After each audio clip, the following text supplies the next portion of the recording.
Thank you. All right, we should be good to go now. 317-1250. Welcome back into the program. Clip Brock, Holton Ahlers, Caden Norman, 2:06 a.m. We got lines locked and loaded. So we will go as for a little while here this morning.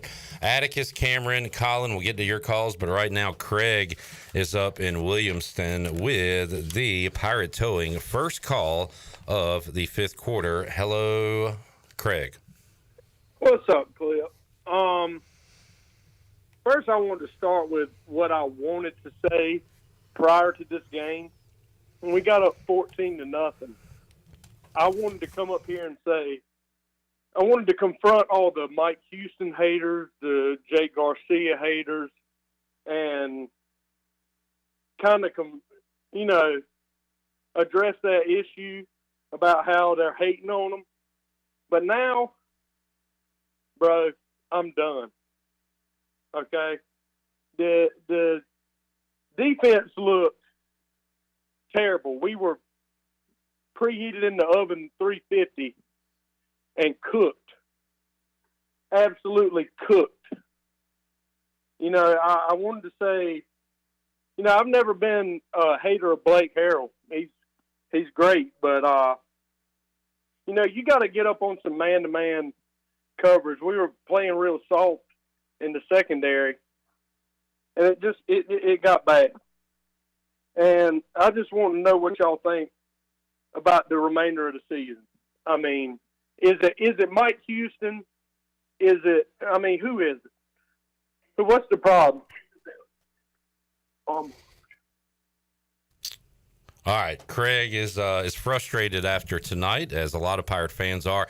Because we lost, second straight loss. I think the time being what it is, and y'all stayed up to watch this, makes it even more tough to take. Look, Holden and Caden both said it last week. Long season, our schedule is light. We're going to be in games. We're going to win or be in the game in the fourth quarter, I think, every week moving forward. Yeah.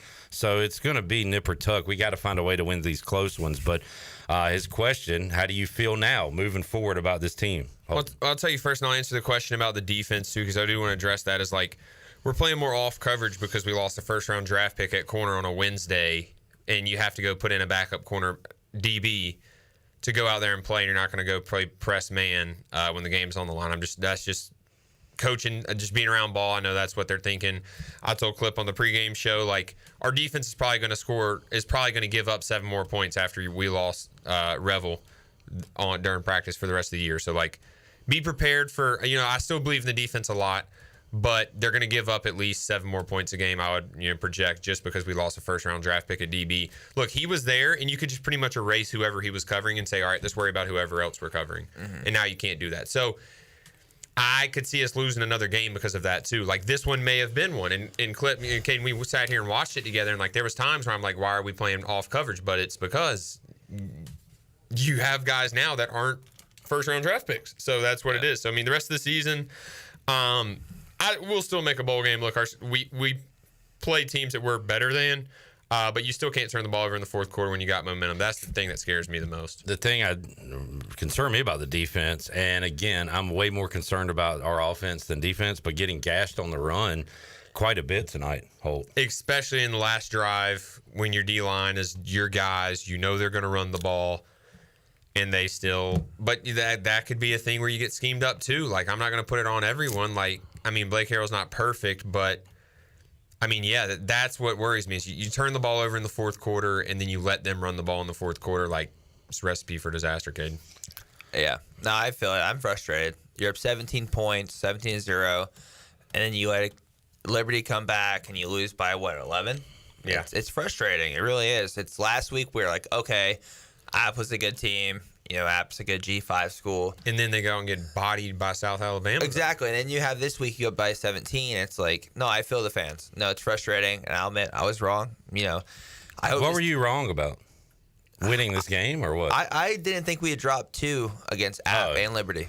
Okay. I really didn't. I really thought, especially you're going up, what will we go, 16-0 to App, 17 against Liberty? Yeah. I just hate being wrong. Luke says, let's hear some real opinions, not excuses, covering for this team. I don't think I covered. What the hell I are we said I was talking wrong, Luke. Talking about me. Well, I mean, I'll go straight up. I was wrong about him, and I'm frustrated.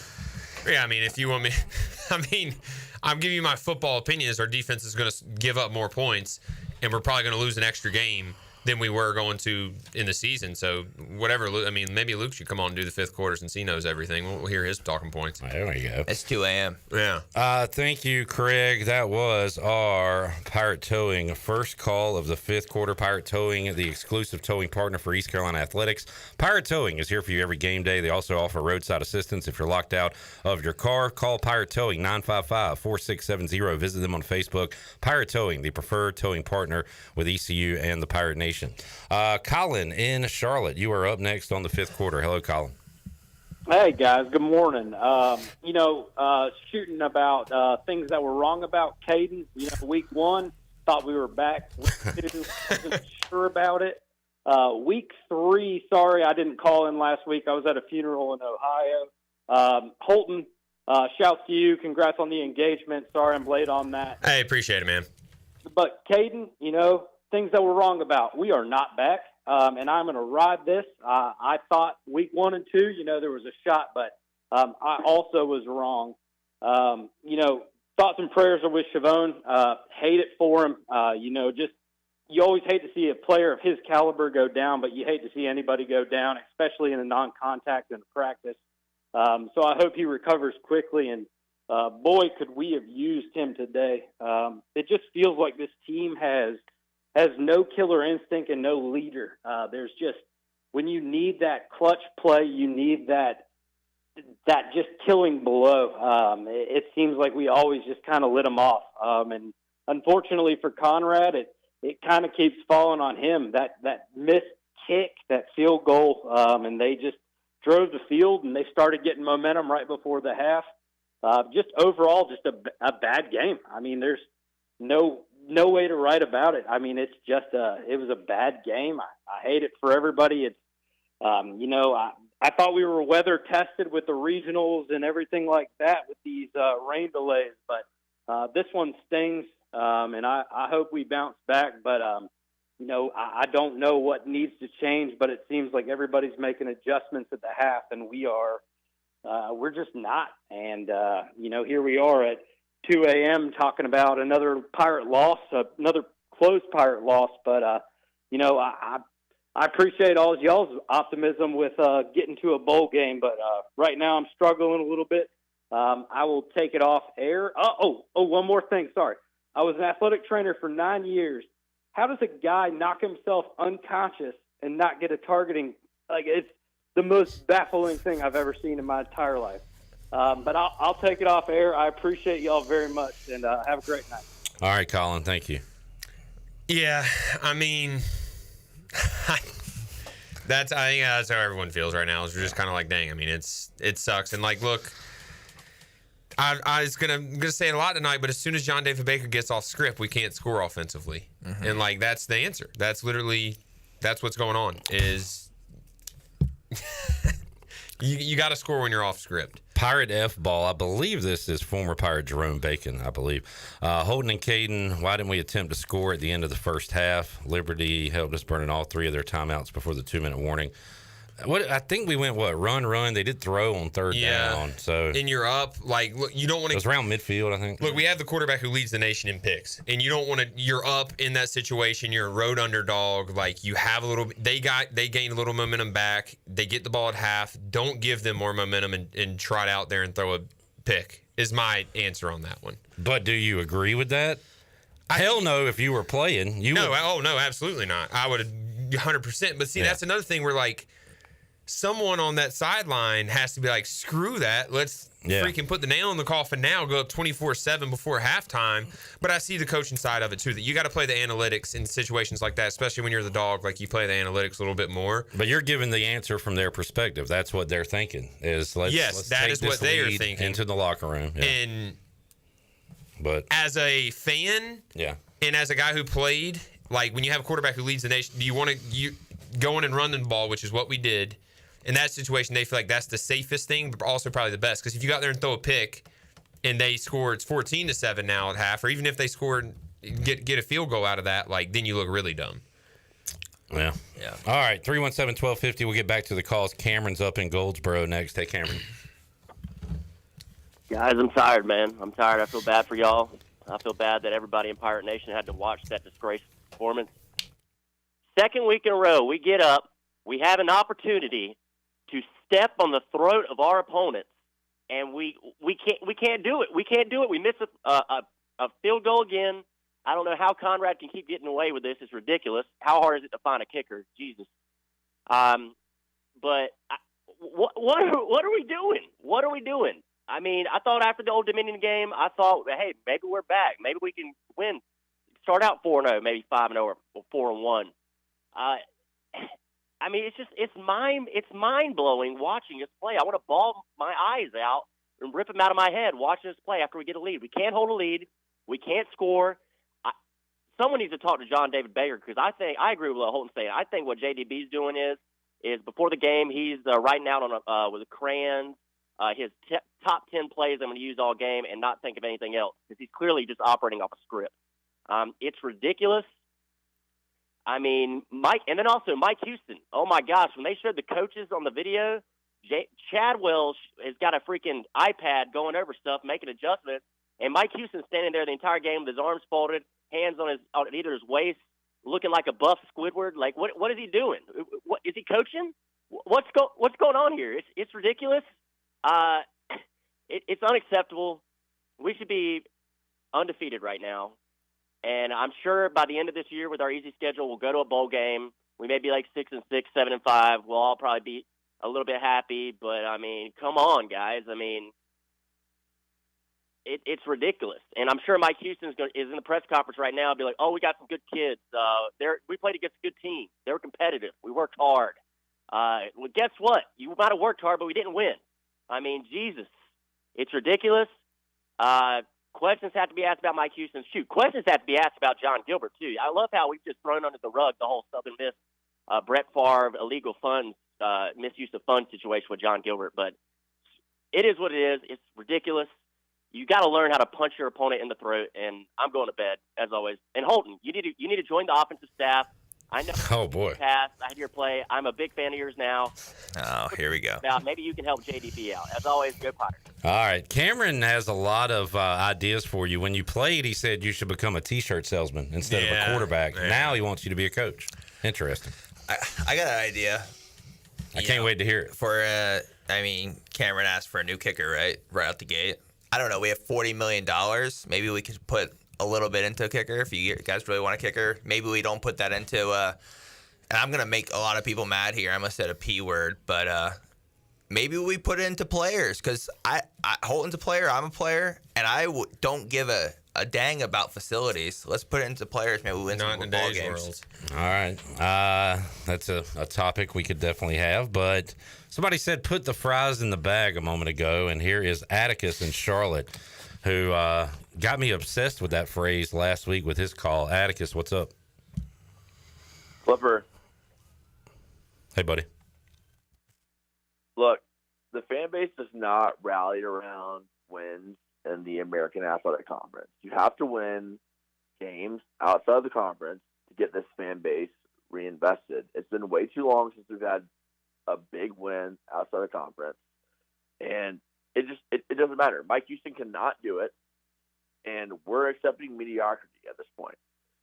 Going to a bowl game this year, winning a bowl game, 6, 7, 8 wins, so we won 2 games last year.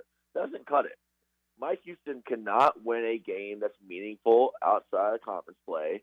He cannot win a game that is going to get the fan base rejuvenated, get the fan base excited. Mike Houston, I have defended him for so long. It pained me last weekend to call in and say something bad about him. I've defended him for so long, and I'm sure Holton and Caden will, defend him as well, and they should. They played for him. I get it. I respect it if they defend him, but at the end of the day, man, this guy cannot win a big game that matters. This guy can't do anything. And at the end of the day, man, the only thing left for him to do is to go in the back and grab the French fries and to put them in my bag. Mike Houston, put the fries in the bag. Thank you, Atticus. I'll keep it 100% real. I have no love or no hate to Mike Houston. I think Holt knows exactly where I'm coming from. If you listen to the first episode of our podcast, you know exactly where I'm coming from. But I'll keep it 100% straight with you. I'm 100% frustrated with you guys tonight. I'll defend. I'll keep it 100% straight. Tonight is frustration, but I'm not out here defending him. Holt might defend him a little bit more than I do, but there's no love, no hate. I just shoot it straight down the middle. I'm frustrated. Yeah, I mean, I'm frustrated too. I'm more frustrated because it seemed like we had the right OC, and Tennessee highlights are up right now. You turn on a Tennessee game, turn on an Ole Miss game. That offense is not the offense we're seeing, and I don't know if it's a fraud job by the OC. He seemed right in the hiring process and all the interviews. All the tempo looked good, but the offense does not look like the offense that we hired him to run. It looks like a shadow of it. It does not look like the offense we hired him to run. So that's my thing is, you come in, we're going to score a lot of points. We're going to have tempo. We lead the nation in tempo, Caden. We were talking about it earlier. We certainly don't lead the nation in points. We're not scoring. What did we score? 24 tonight, 19 and 20 in the first 3 FBS games under this new offense. Like, come on. You're not going to win that many games, and no matter who you're playing, if you're scoring that many points in the new era of college football. So that's what I'm not thrilled about. Is you can say the quarterback, you can say the defense, like you got to score points. And I'm sure plenty of people said it when I was playing too, and it deserves to be said when you don't score points. But you ain't going to win many games if you miss field goals, and second of all, if you don't score touchdowns. So I said all week we were due for our defense to give up points, and we gave up how many tonight? Was it 35? In fact, I said something in the 30s, like just because of the law of averages. Like it's 2024 in college football. Teams give up 40, 50 points every week. ECU doesn't, but to give up 35 tonight, that was going to happen. We got to go out and win a game on offense or stay in a game on offense. Our defense did it all last year, kept us in the game. They were not great tonight. They weren't really even that good tonight, but it doesn't matter if we're not going to score for the second straight year. Yeah. Keep up with teams. Yeah, I mean, in college football in today's world, if you're not going to score 25 points or plus, you're not going to win. You're not going to make a bowl game. Yeah. I'm just going to say it that way. So, all right, Justin, Zach, Hunter, we'll get to you. Brett as well, 317-1250. We'll take a timeout, come back. U.S. Cellular fifth quarter call-in show. Thanks to Dank Burrito for the post-game food tonight. It was 11:11, and I was enjoying a jerk chicken burrito. It was awesome. Dank Burrito is here. They're on 108 Red Banks Road in Greenville. DankBurrito.com. Check them out on Facebook. Dank Burrito, the irresistible favorite you never saw coming. All right, back with you on the U.S. Cellular fifth quarter call-in show after this.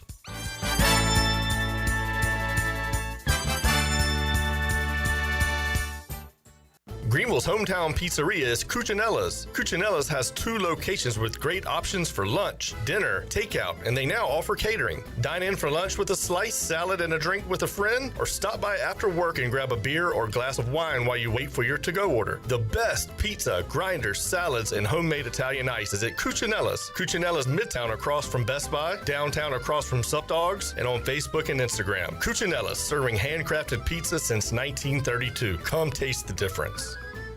Picture this, the perfect summer barbecue. No stress, no responsibilities, just all your friends, burgers and hot dogs on the grill, and a delicious, refreshing Pepsi Zero Sugar in your hand. Sounds nice, doesn't it? Burgers sizzling, hot dogs cooking, Pepsi Zero Sugar fizzing, and a backyard of very, very happy people. Oh yeah, we could get used to this. Very, very used to this. Pepsi, the official beverage of Grills Night Out.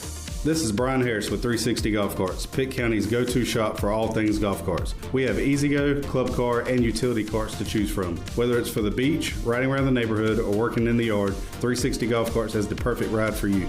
If you have issues with your current cart, take it by my shop for an expert's diagnosis. From parts to sales to service, we have you covered. We will even deliver right to you. So come see me, Brian Harris, on Highway 43, just past D.H. Conley High School. 360 Golf Carts, Pirates supporting Pirates.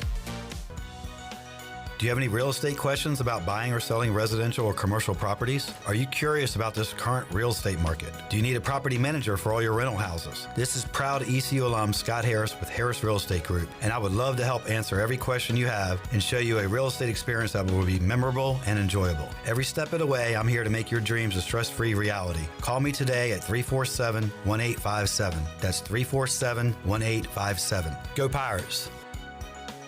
Hey Pirate Nation, this is Rhonda from Russell's Clothing in downtown Washington. Fall weather is coming and we're ready for some Pirate football. Russell's has a long history of dressing Pirate fans, both men and women. For the men, we offer both logoed and non-logoed from Peter Millar, Johnny O, and Smathers and Branson. Our ladies love Tyler Bowe, Emily McCarthy, and Never a Wallflower for game day. Join us in wishing the Pirates a healthy and successful season. And remember, for all your game day needs, shop Russell's in downtown Washington. Go Pirates!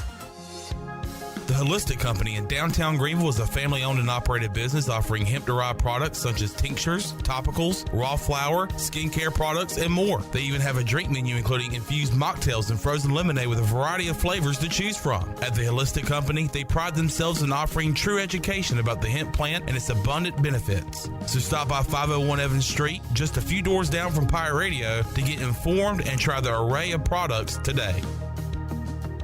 While you're sleeping, our whole hogs are slow cooking over wood to create that bite that Eastern North Carolina is known for. I'm Sam Jones, and for more than 3 generations, my folks have been the torchbearers for what whole hog barbecue is supposed to be. At Sam Jones, you'll find plenty of smoke, but no mirrors. Everything, and I mean everything, is made fresh daily, including our sides, sweets, and sauces. Come on over and see us at Sam Jones Barbecue, and I bet you'll be able to taste our passion in just one bite. Sam Jones Barbecue, Fire Tower Road.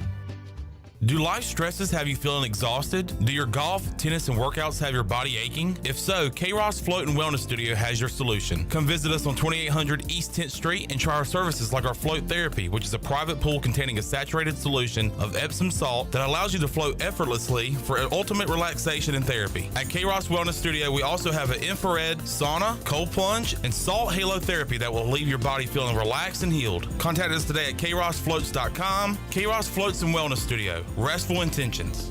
This is Ryan McChrystal, and you're listening to Pirate Radio, the voice of the Pirate Nation.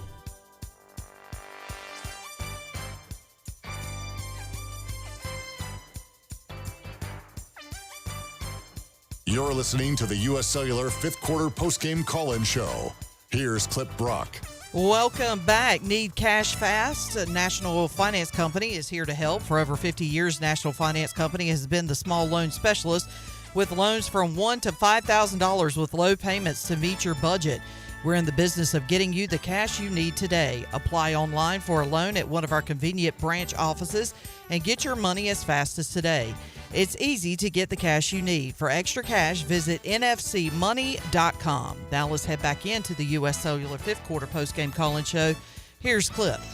All right. Thank you, Shirley, and thank you for just being here. Same to you, Earl. Appreciate you. Big dog walking out after a long work day. Thanks to Jenny and Chandler as well on the scene. And thank you all for being up late with us tonight. If you could, please give us a like, a subscribe. We'd appreciate that.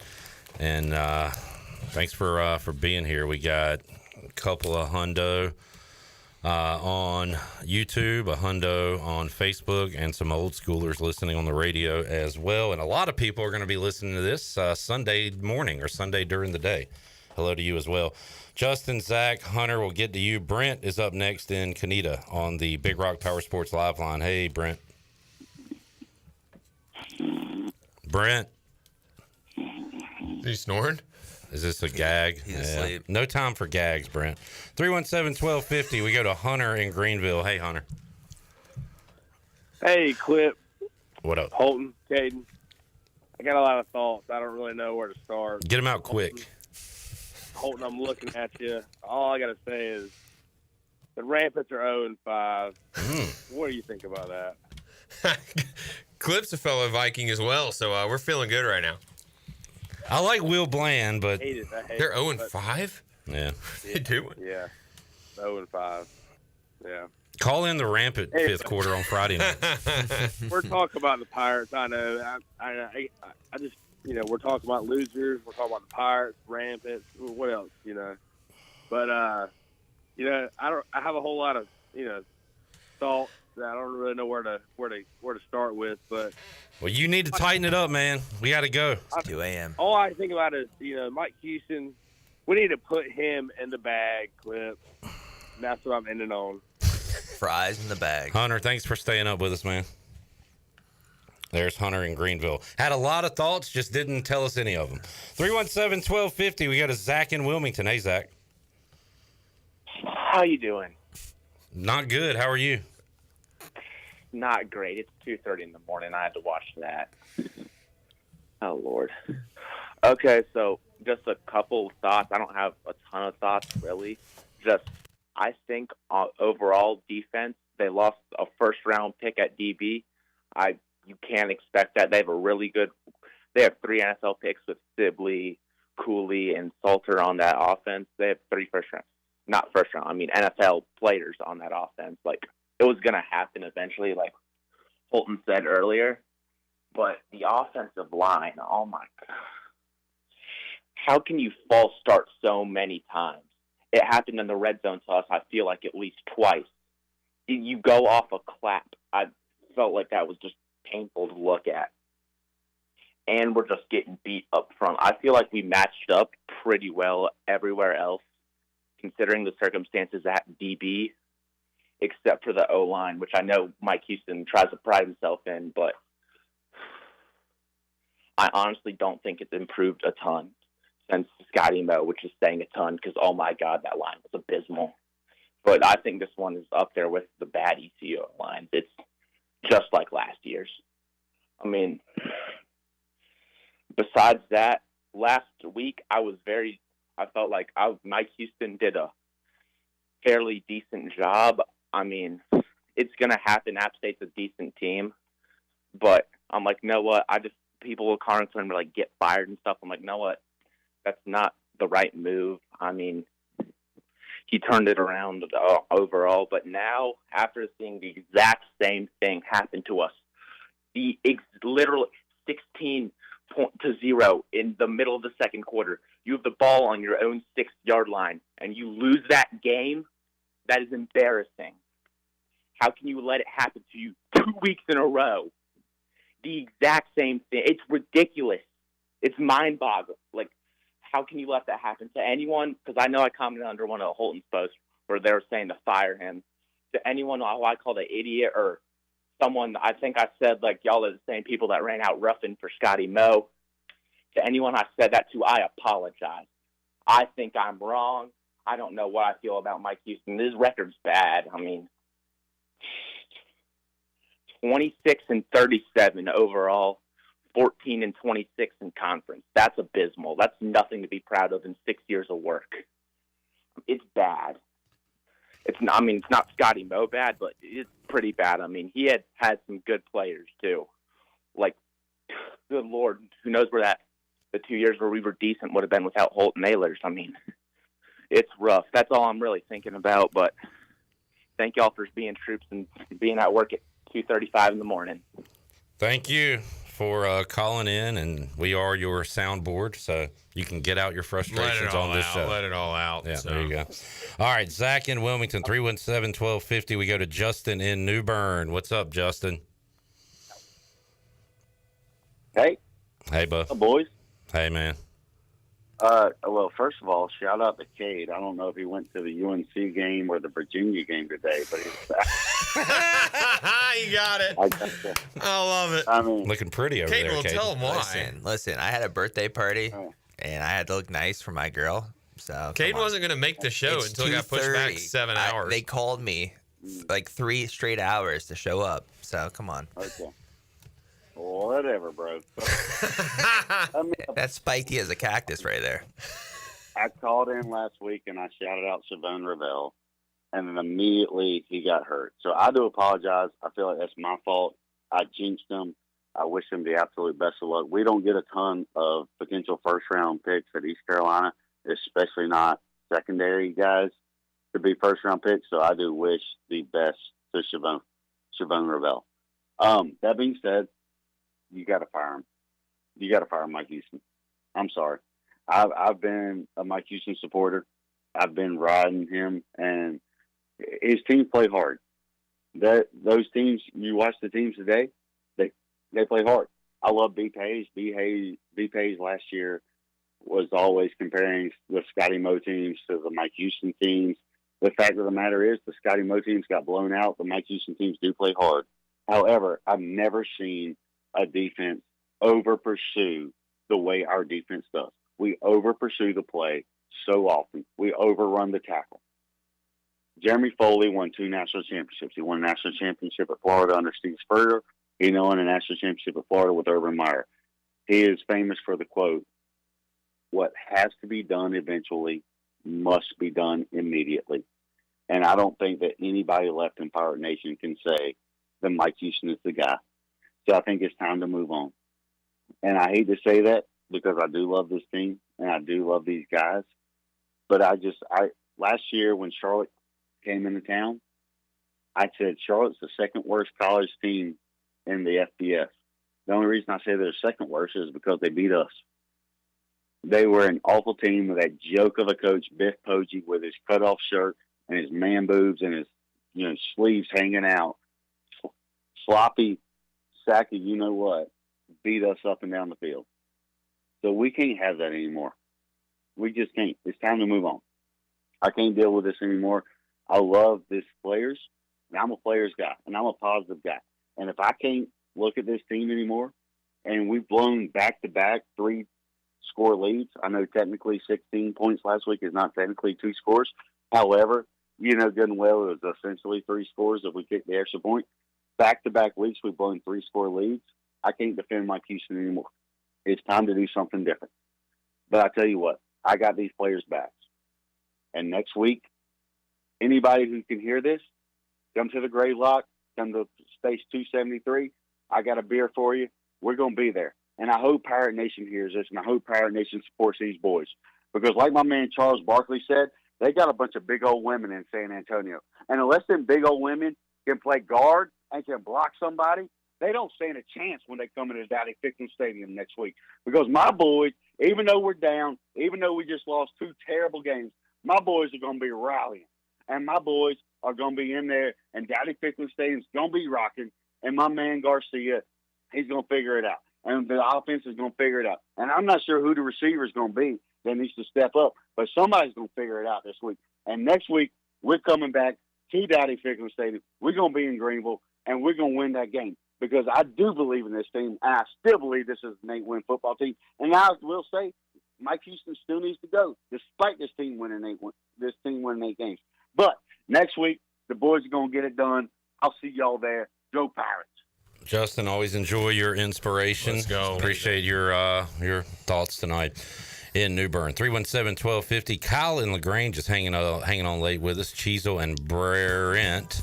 We'll get to your calls when we return on the U.S. Cellular 5th quarter call-in show. We are back with you after this.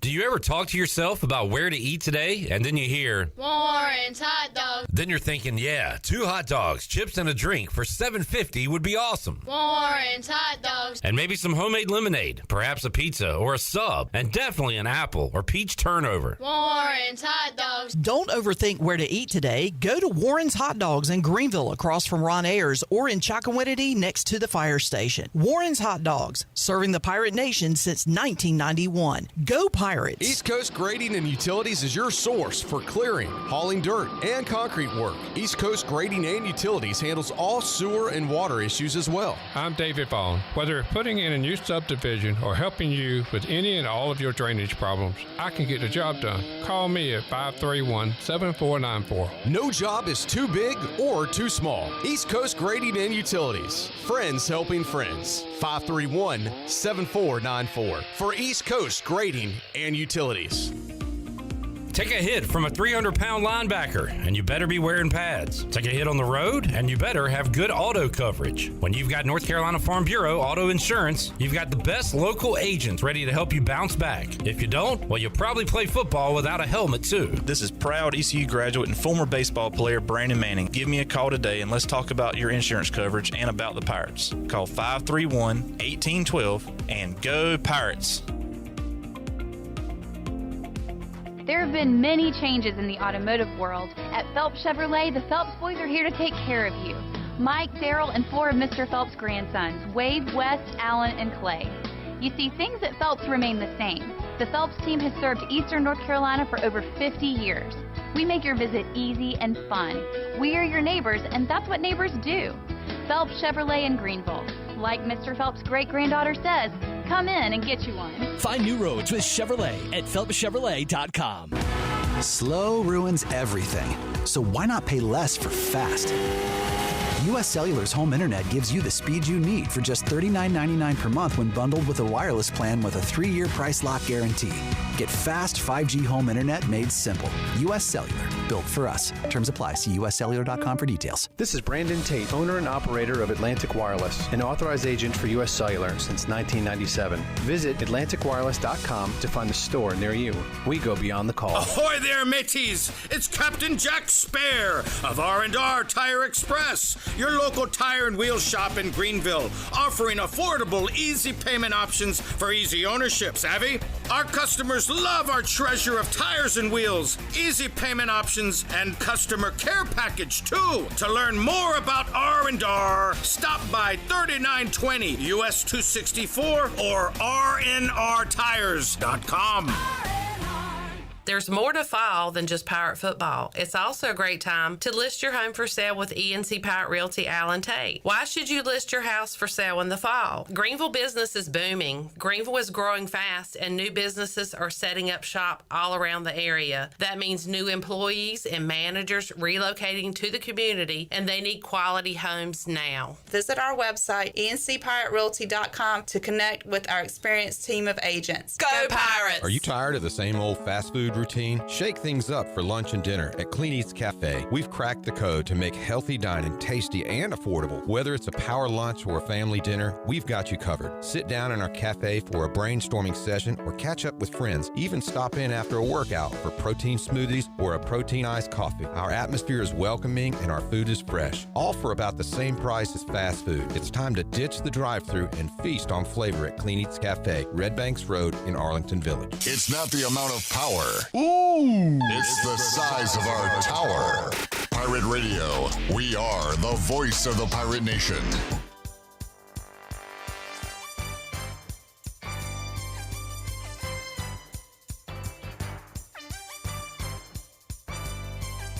You're listening to the U.S. Cellular 5th Quarter Postgame Call-In Show. Here's Clip Brock.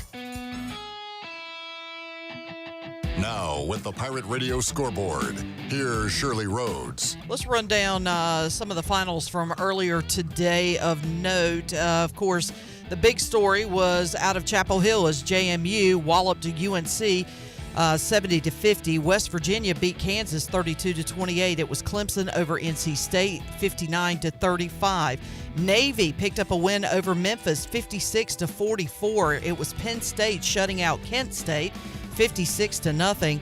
Louisville beat Georgia Tech 31-19. It was Notre Dame 28, Miami of Ohio 3. Rutgers survived Virginia Tech 26-23. It was Michigan over USC 27-24. LSU beat UCLA 34-17. Missouri wins over Vanderbilt 30-27 thanks to a missed field goal to tie it by Vandy. Florida State defeated California 14-9, and it was Miami over South Florida 50-15. That is a look at your Buccaneer Music Hall scoreboard, brought to you by The Buck. It is your beacon of music in the land of pirates, and they're open from noon until 2 a.m. with live music every night and free entry for ladies all weekend long. Follow The Buck on Instagram for an updated schedule, and we'll see you at The Buck. Now let's head back into the U.S. Cellular 5th Quarter postgame call-in show. Here's Clip. You would think most shows would be begging for callers at 246. We have people texting me and Holton trying to find open lines. It is crazy. as the calls are coming in. Nolan, Brent, Cheezel, hang on. We'll go to Kyle in the Grange. Let's be quick with our thoughts tonight, callers. Kyle, what's up, buddy? Be quick with our thoughts. Come on, man. You know I don't do that. I know you don't. All right. Well, I'll be quick with my thoughts, but probably not so quick with my words. Look, let's look at Liberty. Liberty won 13 out of 14 games last year. Their only loss was to Oregon. They're 4-0 so far this year, so they won 17 out of their last 18 games. I believe that math is correct. Did anybody really think we were going to go up there and beat them tonight? They know how to win. We don't. Here's the problem is we could have, would have, should have beat them. And that's what's upsetting. I think had we taken care of business against App State last week, who is not a great football team, we'd be okay with this one. We'd be disappointed. We'd be pissed off that we blew a lead, but we'd be okay with losing to a good football team because Liberty's a very good football team. Here's the thing.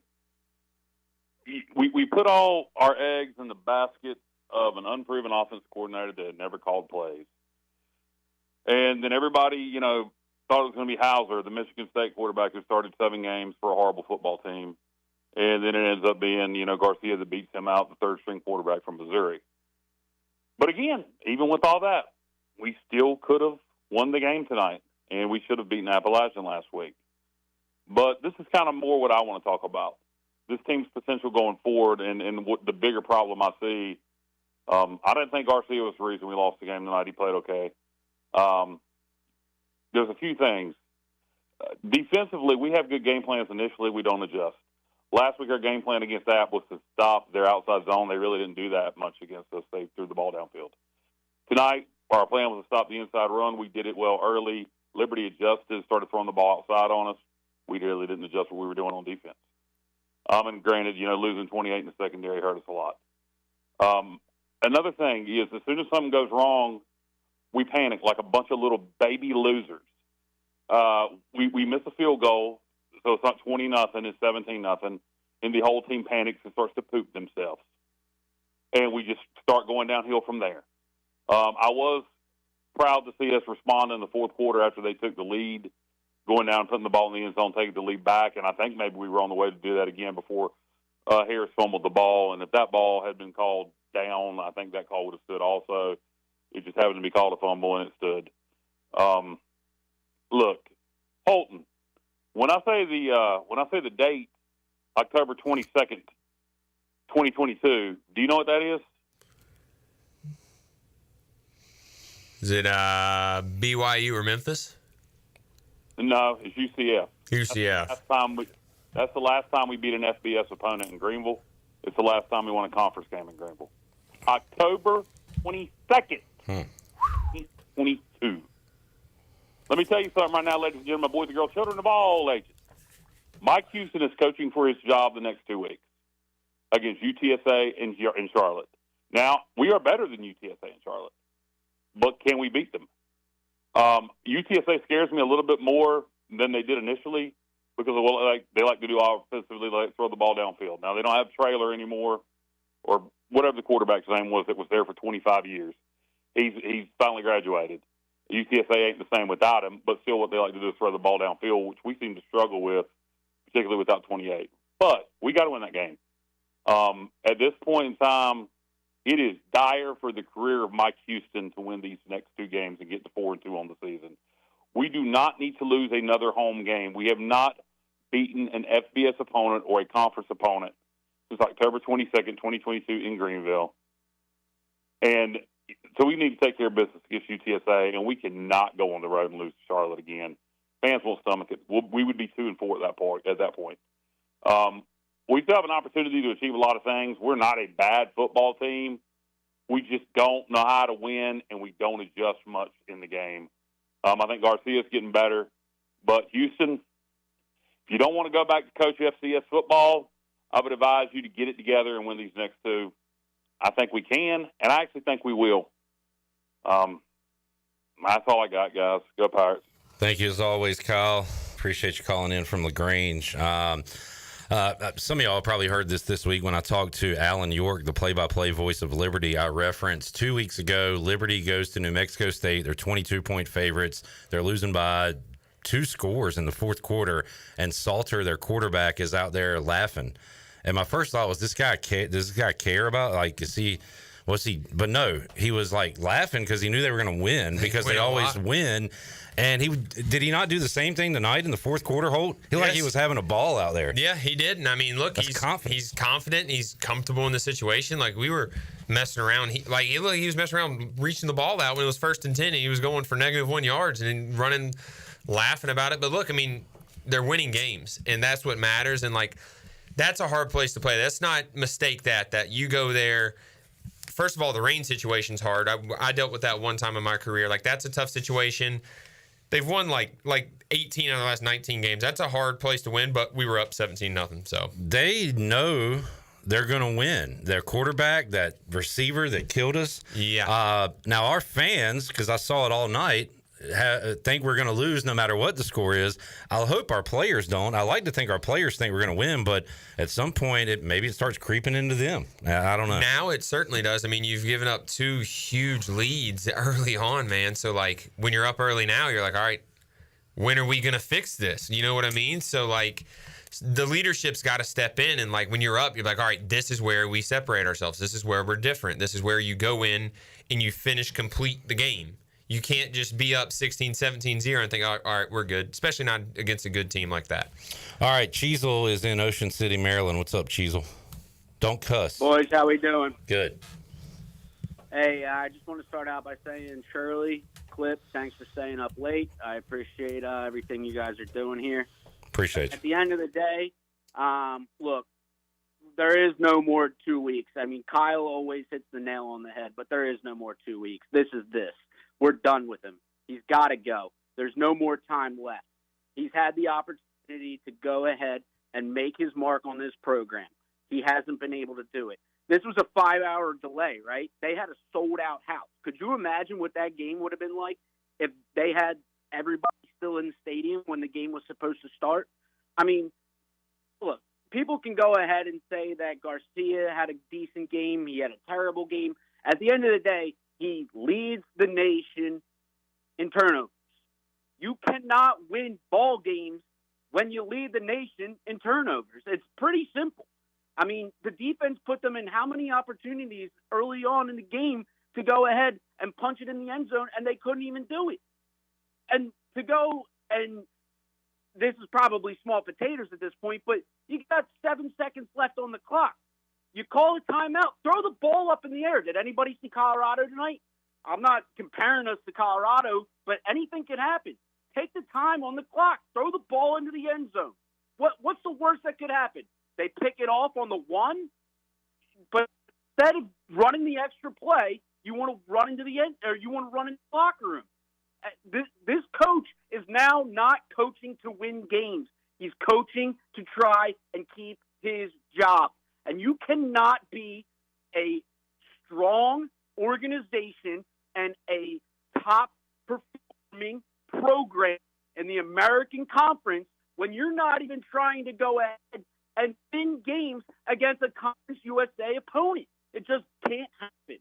And I'm sorry, if Garcia is that much better than Hauser, then there is a total misconstruation of recruiting going on over at Michigan State.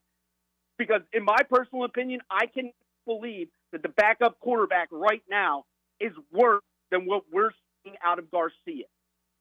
We've had a lot of injuries, no question about it. Ravel would have made a difference, no doubt. But the defense played well, So that you can't hold your hat on that. It is what it is. And look, Holton, I mean, you did your thing. It's too late to come at you tonight, but if you want to talk about leadership, you're a leader of this team. You've been in his ear. You've had the program. Then step up and say something. Go in the locker room, and you be the guy that makes the change. Hold on, Holton. Me? Yeah. What's Holton supposed to do? Is he gone? If Holton is, he's talking about leadership. Leaders need to step up. Yeah. You're still here. You think you're a leader, then go in there. Seriously, I'm with him on this. Hold it. Go down there tomorrow morning and say something. You know what? We've been waiting I'm going to the airport tonight. We've been waiting all week for this. Come on. I mean, I wish I had eligibility because I would love to do that, but well, he's not saying play. He wants you to Talk about eligibility. Get in there. You probably got his number on speed dial. Call his ass up. You talking about Coach Houston? Yeah. Yes, Mike Houston. Call him up and say, I think you're doing a garbage job, and you blew this game. You know what? I'm pulling him up right now. Should we do it right now? Right now. Yeah, call his ass. Call his ass. All right. Cheezel, thank you, man. Thanks, Cheese. Love the juice. Love your passion, dude. I'm sorry I'm not being the good leader that we need right now. Thank you for not cussing. Appreciate it. All right, we try Brent and Kanita again. I'm a little worried about this. Hey, Brent. Sorry, fellas. I want to go ahead and apologize. I fell asleep. Sorry. On hold time. All right. But I'll keep it short. I know we got people waiting. I'll start out with this. I talked about it a little bit last week. App State killed us on third down conversions. Liberty did the same this weekend. They were 13 for 17 on third downs. I know losing Siobhan kills our defense and man coverage. But I also say this: we got 10 other guys playing defense. So one guy's got to step up, fill their role. We're not playing man every single defensive possession. We're playing zone coverage most of the time unless we're blitzing. Somebody's got to step up because Siobhan's not coming back, and we know that. I'm nervous for this team going forward. As far as I'm concerned, they've got 2 wins. We had 2 wins last year. We've got some more offensive production, but it seems like it's only in the first half. That can't happen. And I'll go ahead and say this too. Liberty gave us 2 of our scores tonight. You had the unsportsmanlike conduct throwing Rajay down, gave us 1 more try to stick the ball in the end zone, and they fumbled on the 1-yard line to give us the score. So that's 14 points that they gave us right there, which changes that ball game. We gotta figure something out. I don't know if it's a John David Baker problem, a Mike Houston problem. I know Mike Houston's got authority to call what he wants on offense over John David Baker if he doesn't like something, but you can't go up 17-0 to start off and almost be held unanswered in the second half. I'm nervous about this team going forward. We're statistically, or on paper, we should win the rest of our games this season. But if we play like we played against App State and Liberty tonight, I wouldn't be surprised to see us lose everyone. That's all I got. Appreciate you being up late with us, Brent. He had a couple really good points there. I think him talking about, Revel's not coming back, and that's something like look, it was bad news this week. I mean, it sucks. It does, but you can't lose games because of this. You got to figure it out. You got to game plan better. And look, this is the best offense we're going to play as well. On the game plan note, Holton, this injury happened Wednesday at practice. Yes. I asked you during the game, so what do you do Thursday and Friday? Like, all your stuff is in Wednesday pretty much? Yes, it is. Like, by Thursday, you're doing red zone and 2-minute drill. Unless, look, John David Bacon, this new staff came in, might have switched it up. But that's just typical football. But at the same time, another good point that Brent made was we're scoring all our points in the first half. Yeah. Like, we're not making any. But look, also what's worrisome is, look, Coach Houston is a defensive coach. He will tell you he's a defensive coach. Offseason, he said, I'm hiring an OC. He has full go of the offense. He is doing everything. Because all last season, we said, you know what? Donnie, he was too controlling over Donnie. He had gotten ahead. Him and Donnie were too much. This is John David Baker, and we're making 0 adjustments in the second half. While the defense is making adjustments, they're seeing the tempo, they're seeing our offense, and they're saying, okay, this is what we need to do, and we're not making anything, and we're getting beat in the second half. Maybe you need to step up, Holden. I need to go in that locker room. You need to step right up. now. Yeah. Brent needs to call that out. Nolan's up next in Raleigh. Hello, Nolan. Hey, y'all. All right, so a little change of pace here. I've been on hold. I don't think anyone would have brought this up. I love the Pirates. I was disappointed, but I've been sitting here and, kind of getting myself right, maybe a little bit of little gummies, But my thoughts, I sit there and I look at the stadium, and I love the new expansion. But that gray facade, and it's got 3 different typeface fonts. So, like the Trade Club, I think it's Arial. And then Town Bank Tower, it's their custom font. I get that. But they're not uniform. And then the whole thing is gray, silver. Should paint that thing purple. And then all of the words should be, gold or yellow. What kind of gummies? I thought about this the past few years since we had that expansion. It looks great, but we got to make that thing more purple and gold, and then just the typeface. I don't know why we have it. It's the Town Bank Tower. It looks good, but then the Trade Club. It's just the most basic feel font. No. I'm serious. I hear you. I get this. You got any others? That's right. What else you got? Well, tonight, the reason, they had the indoor facility. So clearly that's good work for us. I'm looking forward to that result when it happens. So, all right. Awful. All right, go Pirates. Thank you, Nolan. Enjoy the gummies. Brody, A.T., Ryan, we'll get to you when we return on the U.S. Cellular Fifth Quarter Call-In Show after this.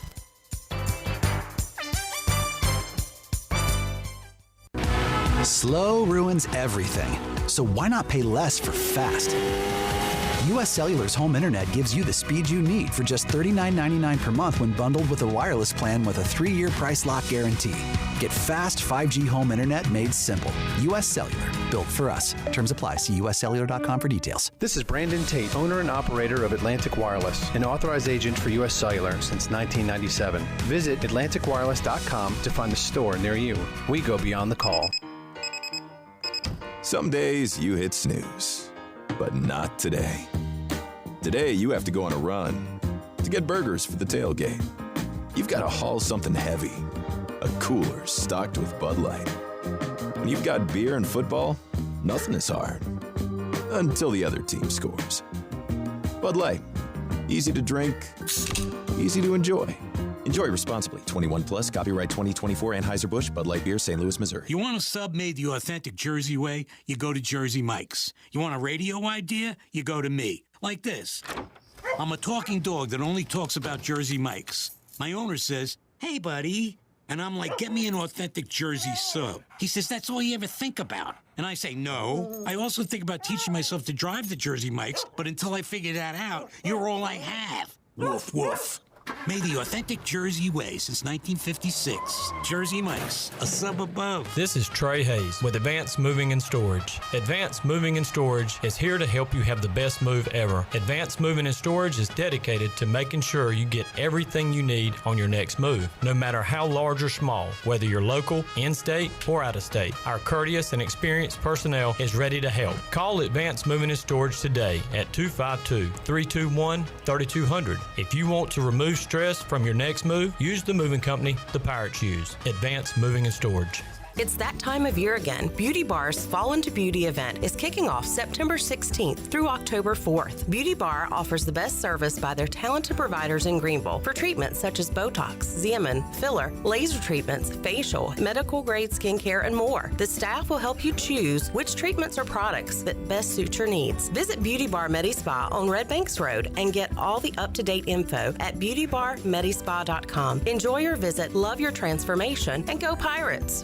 Are you ready for football? Big Rock Power Sports and Marine is your complete source for recreation and marine sales and service. With a full selection of ATVs, side-by-sides, motorcycles, slingshots, watercraft, pontoons, and boats, Big Rock Power Sports and Marine is sure to have what you're looking for in everyday adventure. With 5 locations in North Carolina, Rocky Mount, Lake Gaston, New Bern, Elizabeth City, and of course, Greenville. You can find us on Facebook and Instagram or online at BigRockPowersports.com. Big Rock Power Sports and Marine. Choose your adventure. The Buccaneer Music Hall is your beacon of music in the land of the Pirates in the NC. Open at noon 7 days a week with live music. Come enjoy sports trivia with me, Clip Rock, every Monday. Tuesday and Wednesday, it's live local acoustic night, along with line dancing from 7 to 9 on Wednesday. Thursday, there's a brand new lineup with Singo starting at 8, followed by karaoke with DJ Dog. Ladies and free both Friday and Saturday nights with the best local bands in the area. Finish the weekend with free games and DJ Kids Scene. Y'all come get bucked up. This is Big John Williams, strength and conditioning coach for East Carolina football, and you're listening to Pirate Radio, the voice of the Pirate Nation.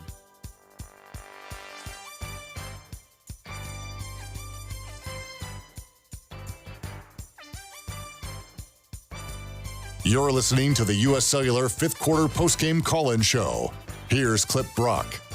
Welcome back. It's party time. Join the city of Greenville as they celebrate their 250th birthday, and you're invited. Join them on Friday, October 4th at 5 Points Plaza from 5 until 8 p.m. Enjoy music by the Dickens, a vibrant vendor market, and a beer garden, and there will be fun for the whole family. Attendees will also have a chance to win $250 each hour, so mark your calendar for the City of Greenville's 250th birthday celebration on Friday, October 4th.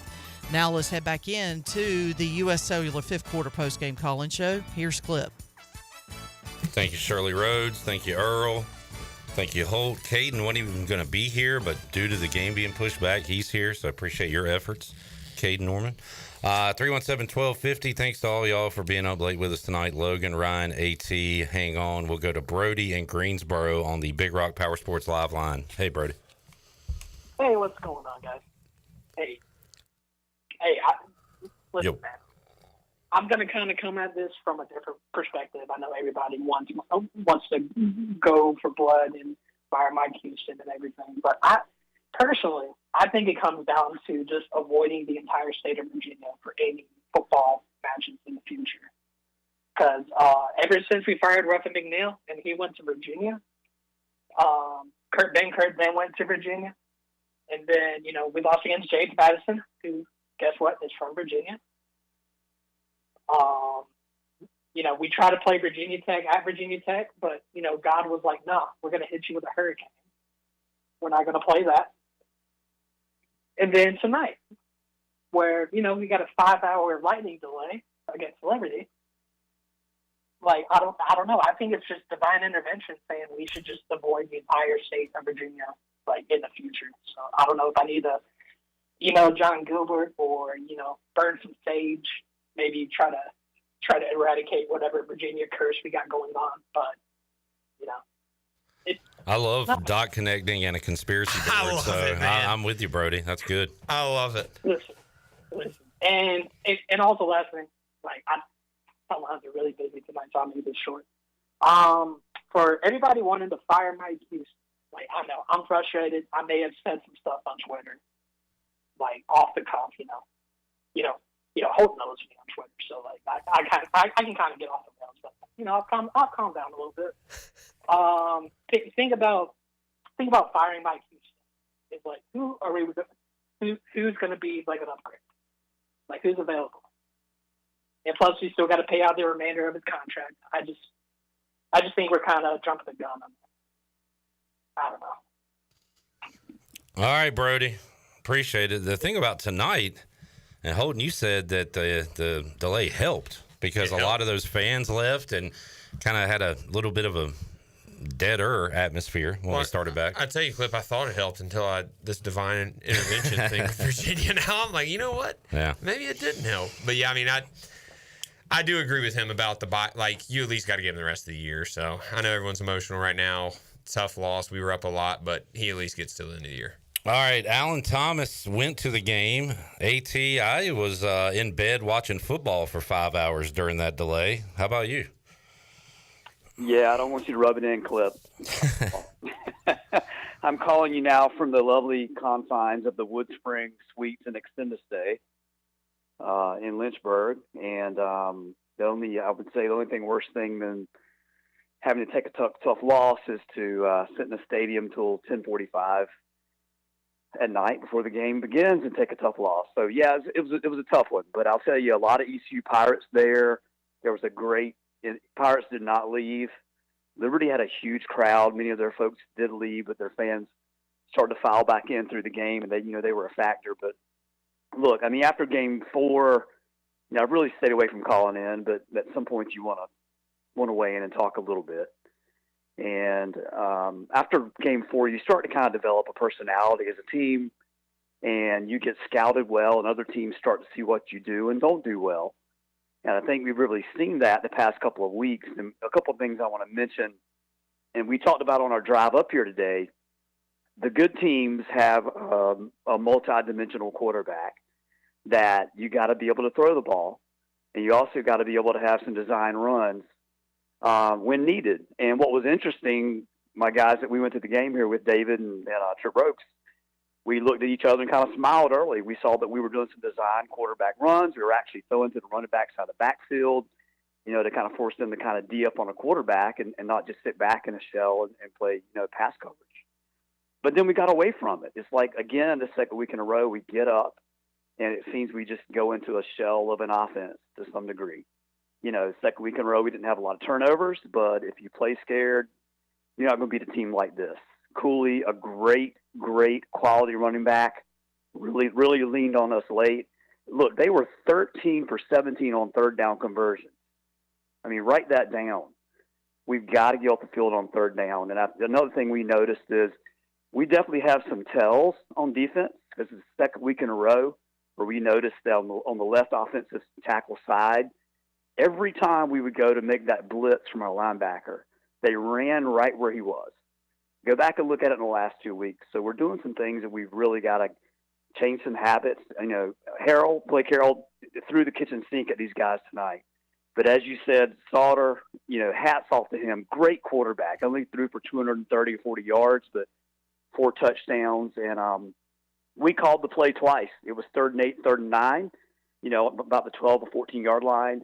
And rather than trying to get the first down, they take the end zone shot to Smith and made some great throws. So, look, yeah. Liberty's a quality team. We're getting better. We're much better than we were last year, guys. We've got a lot of football left this year. But doggone it, if you're going to win this year, your quarterback has got to be a threat like you were, Holton. You've got to be a threat to run the game, be part of the design run game. There's a lot we could talk about. There's a couple things like that. And our tight ends, we have real weapons at tight end. So we've got it. And you called it. We had to outscore this team tonight. We didn't do it. You're not going to win this year scoring in the 20s. So here's to turning the offense loose and making it happen, or we're going to be having some tough decisions to make here in about 2 weeks. Go Pirates. Good call, as always, AT. Holden, you like Sauter. You kind of said he's maybe plateaued. Like, he was really good and hasn't taken the next step. But, man, we talked about his confidence and everything. He threw some pretty balls tonight. He did, and like you say, plateau, but he's still winning a lot of games. Oh, yeah, he's still winning. Yeah. And we were talking about, and the reason that came up was because when we played BYU, Liberty played them the week before, and that was kind of like his coming out party where he went crazy. And I remember watching the film and be like, this kid's going to be a stud one day. And he is now. Yeah. He plays with confidence. He plays with swagger. He knows how to win. He's in a program that he's comfortable in, and that says a lot. That says a lot when you can go be yourself and know, you know what, we might be losing 17-0, but we're still going to win this game. I'm still going to go there and have fun because that rubs off on the team. But getting up now, talking about rubbing off on a team, is taking a lead and just feeling that lead just slowly get away. That's rubbing off on the team too. It's rubbing off on the fans. Cliff, we were sitting here watching the game. Okay, and you too, and the fans, we were doing the live watch party, and no one was excited. We were up 10 at halftime. And just the dread, the black cloud. And that's just like, that's how it is right now, is it just feels like we can't win these games. And I think, Alan made a good point, is like, this was a game you go into it and say, okay, we just lost a first rounder at DB. This is going to be a game that if we win, we're going to have to go outscore them. And the offense just, I keep saying it, but like, even giving up 35 points in a college football game, you can win games giving up 35 points. Versus teams like that, you have to. Yeah. That's how you're going to have to win those games. Liberty, you're not going to hold Liberty to 20 points and win that game. You're going to have to score 40-plus points to go win that game. This offense, schematically, where it came from, is supposed to do that, and it just has not done that. It looks like a shell of what the offense is supposed to look like. All right, 317-1250. Ryan, you're up, coming back from the game. What's up, Ryan? Hey, guys. Appreciate you taking my call. More importantly, thanks for keeping me awake as I drive back from Lynchburg. First thing I'll say, beautiful facilities up there. I got to give it to them. There's a lot of money going through that place, but great stadium, just great atmosphere. A lot better experience there than I did at App State. So I would love to play Liberty more if we can. But it was a good road trip. Guys, our fans, I feel like, get delusional sometimes. This whole, anybody that's coached before can understand. I know that's the first thing we go to. Blame the coach. But, guys, Rajay Harris, who has been in East Carolina, I don't know, 8 years. I don't know how long he's been in East Carolina. Long enough. He fumbled the ball. We're going in for the winning score, and he fumbled the ball. How is the coach responsible for the guy fumbling the ball? App State last week, we make the stop on third down. The guy, we're in perfect position. It goes through our hands, bounces off our helmet. They catch it for a first down. How is that the coach's fault? And that's the first thing our fans want to go to. It's fire the coach, fire the coach. The coach puts these guys in position, and they don't come through. They just don't make the plays. It's hard to win a college football game. The offense, I remember the days of, man, how many times are we going to run up the middle? Same old thing. How many times are we going to run up the middle? Guys, we ran, I don't know how many different plays tonight. We ran bubble screens. We ran slants. We had 3 different running backs in the game. We ran it outside. We ran it inside. We ran outs. We took a shot at the deep ball a couple times. I mean, we used to never see that at East Carolina. So I can't put it on the offensive coordinator. We're trying. I get the whole off-script thing, but we're trying. So it's just frustrating to hear our fans sometimes. They just want to go right to fire the coach, fire the coach. I just don't get it. Caden, your deal with NIL, I can't get behind it, man. I'm sorry. I'm not. I'll take 10 Holt Nailers all day long over one Shador Sanders. That's just me. I love a guy like Holton that's there for the right reasons. If I'm going to give my hard-earned money from my business to a guy, one, there's no guarantee, right? There's 60 college football games every Saturday, and there's one winner and one loser, and there's guys making big-time money on those teams, and it doesn't guarantee you anything. So we can go out and put a bunch of money in a kicker, and that don't mean squat. I don't think paying for it's going to guarantee me anything, but I will have a little more expectation of that player. If I start throwing 10, 20, 30 grand at somebody, now there's a whole lot more pressure. So I'm not on the NIL deal yet. Not saying I won't, but anyway. Well, and Holden was here for the right reasons and could have gone elsewhere coming out of Conley, could have gone elsewhere while he was here, but he also did pretty decent with NIL. I mean, I don't want to talk about your business, Holden, but okay? I did okay. I definitely had offers to leave and get 10 times that and get amount. more. Yeah, but I mean, and I think Caden didn't mean it like, yeah, let's go give a kicker $1 million. That was a joke. Yeah, it was just more of like hypothetical in college football today's world. What would it be? No, I mean, it's tough because we were talking about like the loyalty and stuff. I guess with me, and it's just like, is that even there anymore? Anywhere, whether you're at ECU, whether you're at Alabama, where you're anywhere, it's just like. That's a tough thing to say. And look, I get it. And Caden, you can kind of talk about it too. But like, at the end of the day, you got to win. And like, it's clearly wins and losses. And that's what we have this call-in show for, is because people are passionate about this. And it's like today's college football world and college athletics is like, to win, it seems like you have to put money in. It's like, where do you put the money? Especially at a school like ECU, you're not going to have $40 million to put in NIL. You're not going to have $40 million. You're not going to have $40 million to do both. So it's like, that's just a conversation to have. Caden, you can talk about it more. Yeah, I'm a walk-on, guys. I paid my own way to school. My parents paid my own way. I was never given anything. I had a chance for a scholarship. Coaching staff changed. Scholarship was gone. Nothing there. Okay.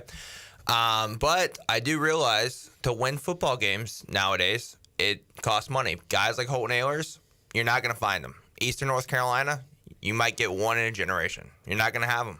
Holton's talented. You're not going to have guys like that come through this area of North Carolina. A lot that's passionate about East Carolina. We're going to have to put our money where our mouth is. If we want to win football games, we're going to have to pay for it. And I'm a guy who hates it. I'm a guy who worked his tail off and never, never had paid to be there. I paid to be there. And so, I'm against it as well, but it's a new age of college football. If we want to win games in East Carolina, and we want to compete against North Carolina, and we want to compete against NC State, JMU, I hate even bringing those guys into it, App State, we got to pay to be there. So that's what I got. It feels like a real chicken and egg thing, too, because guys like Ryan, I get it, aren't going to want to pay for a loser. But maybe they would be a winner if he paid. So it's like, we agree. And that's the thing is like, I've told y'all off air and even said on the podcast something like, I say it a lot. I'm like, I'm glad I got out when I got out. I wouldn't want to make a decision do I want to go make $1 million somewhere else or $50,000 for ECU? Because it's like, what are you going to say in that situation? I'm glad I got out when I did because it's not the same world. Holden, one question. Back to the coaches. Now you played from a player standpoint. Yep. I mean, do you see it that way? That, I mean, we're in position. I mean, when you're in the locker room, is it more of like, man, our coach is just get rid of the coach, coach, or is it no? We're on the field. We got to make the plays. And we would say, it just depends what player. There's a lot of negativity after losses. There's a lot of sadness after losses. And Caden was in the locker room with me too, and in every single quarterback meeting for 4 years with me. It's just. Sometimes it is, we got to be better. And like, I know Rajay right now saying, I can't fumble that ball. And he knows that. He doesn't got to listen to none of us say anything. He knows that he has to hold on to that ball. Just like, I mean, there was, games where I threw picks where I knew I shouldn't have thrown a pick there. I don't got to go listen to anyone else say it to know that.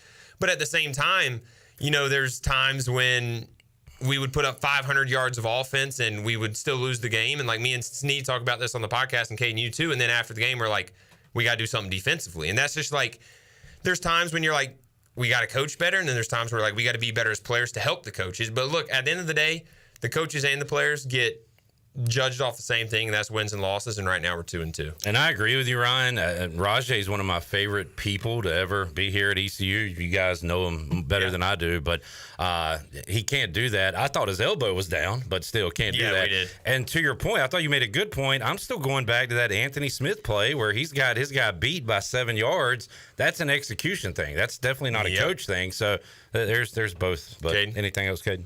No, I agree with you. We might have disagreed on the NIL situation, but no, I agree with you. At the end of the day, like you lose games, it comes down to the coach. But I also agree you can't give up on a coach halfway through the season. That's probably the worst spot you can put yourself in. You got to at least ride the season out. And I think there's a lot of winnable games out there. So that's my last thought. All right, Ryan.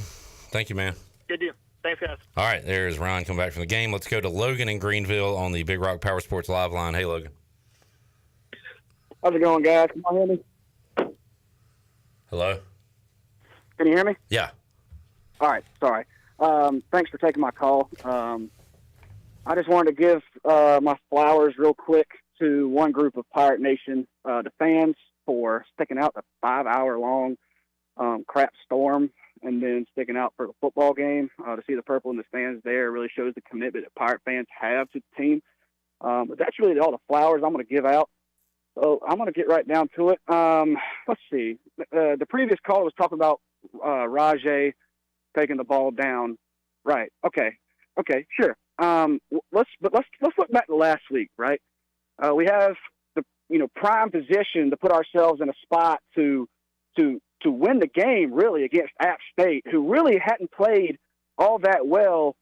I mean, besides their quarterback, who had just a great night passing wise, but we throw the pick. And it's just like, all right, well, there went Lyndon Arcells. We're just going to fold like a cheap accordion, right? Same thing, right? We go up 17 points. 17 points, which really shouldn't have been 17. It probably should have been more like 28. I mean, you go down there, you miss a field goal, then you get stood up at the goal line and have to kick another field goal, right? Like there's small things that we have to be able to understand that is imperative about football. It doesn't matter if it's East Carolina football, professional football, whatever, Little League, right? Doesn't matter. If you get the ball inside the red zone on a turnover, you got to put it in the end zone, right? Like it's very frustrating as a Pirate fan who has watched Pirate football since I literally was in diapers, and it's ridiculous for us to sit here as a fan base and watch this crap football, and everybody wants to point fingers at everybody, right? We will put Mike at the players and everything. But let's just step back a second, right? John Gilbert, this message is for you. How about this? How about you pull your giraffe head out of your behind and you go and talk to Mike like you're supposed to do. This is your job. This falls on you as the athletic director to go up there and decide, okay, it is time for us to either win ball games or we're going to go somewhere else, right? We can't be lollygagging and playing patty cake with people anymore. We were up 17 points on a team that only had one loss last year against Oregon in the bowl game, and we, like someone said before, we had the opportunity to put our foot down on their throat. We had the opportunity to destroy Liberty for the first time we've ever played them at their place, right? We all understand the pain we felt last year when Charlotte came in and got it and kicked our behind. We wanted to do the same thing in Lynchburg tonight after the rain delay, right? We wanted to do the same thing. But no, East Carolina just chooses in the worst possible opportunity. We choose in the biggest spot in Pirate football for this season, right? This is really probably our biggest game of the season, right? That's been said. This is our biggest game, and we just choose to just fold. Why? Why is that the standard of East Carolina football? It doesn't matter if it's Mike, if it's Mo. It doesn't matter. Like we have been folding the last decade at least. I mean, I can't remember the last time I've seen East Carolina football, except maybe when we went to Marshall, Holton, and you were on that team, and we won that we had that come from behind victory. That was the last time I was like, wow, I am sincerely proud of this team. Tonight, my family, he texted me after we got up 17 and we missed the field goal. He said, yep, that's going to be it. We're going to have a same thing just like last week. Well, guess what, everybody? My name is Bill Murray, and welcome to Groundhog Day. Because we lived the same stinking game tonight that we did last night. And it's utter ridiculous that the fact that we're now 2-2 and Pirate football once again has got everybody's hopes up, thinking that, wow, they come to play, they put the loss last week behind them. We're going to go out there, we're going to have a great game, we're going to go pound the crap out of Liberty, we're going to show them that we are somebody. But no, we're going to just score a couple points, we're going to let you do all the rest. All right? 35-7 was how much we were outscored in the last three quarters. 35-7. Not like last week with App, right? We lost by 2. Okay? We laid down. We quit. I mean, I don't know how you can do that. I don't know why East Carolina chooses to be a first-quarter football team. Why can't we be a fourth-quarter football team from the first to the fourth? Why can't we go out there and put 50 on people? Why does Mike Houston choose to play close games? I don't know, and that's not up for me to decide. I'm not Mike Houston. I do know one thing. If I was coaching this football team, I'd go out there and put 70 on everybody. Why? Because it's college football. You go out there and you show the power that you have in your team, and you go out there and you destroy everybody. It don't matter who's across from you. So, sorry, I'm ranting, but this is just something that I've been building, and it finally exploded. I tried to call in last week because I was pretty upset about it last week, but I had to call in tonight to get out my feelings, and I'm just glad you guys took my call. You go Pirates. Have a great night. Man, the passion at 3:30 in the morning is crazy. Thank you, Logan. That was awesome, man. He is fired up. Shirley, let's just keep it here and get ready to wrap this baby up. So if you want to get in, do it now real quick. Let's go to Thomas in Durham on the Big Rock Power Sports Live line. Hey, Thomas. Hey, how you doing? Good. Hey, I just want to thank you guys for being up this late. Halton, I might not get a chance to talk to you again. I just want to say thanks for putting it out there for us all the time. I had no idea before I listened to the podcast how much you really put your body out there. I appreciate it, man. Thanks for the support. Hey, Caden, I got to ask, man, how much did you lose? Oh, my gosh. Well, how does this guy? It's not terrible about how much he lost, but how much he could have had. That's more of it. Yeah, but not too bad. We're still up for the season. 4 figures. I got to say, it's a great day to be a Pirate because every Sunday it's a great day to be a Pirate. And I just got to think. Heard a lot of negative things on Mike Houston tonight, but think about how that man's feeling, right? It's a head coach's job to get his guys ready, right, every week. And he talks about sharp practices. And what do we see? Great first halves, you know? And he's got to sit there the same as us. If he has all this trust in John David Baker that he's assured us he has, giving us, you know, the idea that it's his decision to make that offense, make those offensive things run. He's watching the same thing we're watching. Imagine how that feels for that guy. You know, when I watch him in the press conferences, I can tell he cares, at least. I see John David Baker, he can't even get his hat on right. You know what I mean? It's like, you waiting to get another hat, man? Well, where do you want to go next? The way it's looking, I don't know where he could go. You know, it's obvious we don't have the next Lincoln Riley, you know, and that's okay. But you look back at Donnie cared about this team, and I could feel the care. I could feel it, you know. I could feel the love for the school. I watch Rajay. Man, that dude loves this school. I love to watch Rajay Harris run that ball 7 yards at the time. I mean, it's a great feeling. I think we can all feel it. One thing I'm scared about, y'all, there's a lot of film on how to beat that Pirate secondary out there. I mean, there's a lot of film on it. And you just have to ask yourself, what can we do to tighten those things up? I think we got a great chance because we got a great defensive coach.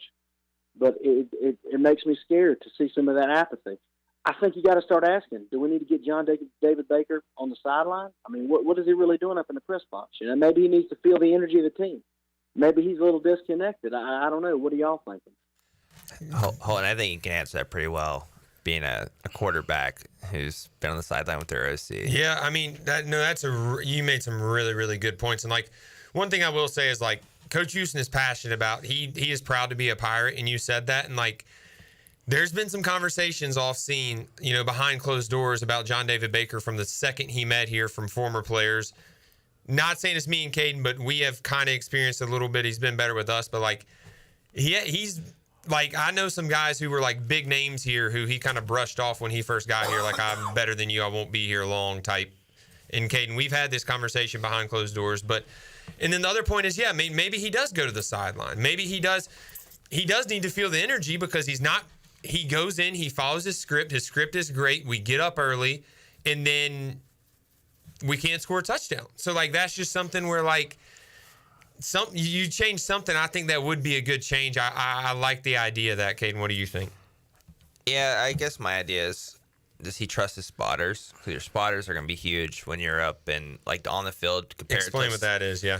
I mean, spotters, you have a lot of guys up in the press box that are calling the defenses, calling the secondaries. If he's on the sidelines. Calling the line. If he's on the sidelines, yeah. So it's like, maybe that's part of it. A lot of, like, you see coaches today, I know watching the UTEP Colorado State game, UTEP's head coach calls the plays, watching Tennessee, they call the plays from the sidelines. But it's like, you really got to have trust in your spotters. As a young OC, does he have trust in his spotters? Does he trust them? Does he want to be up there and sees it?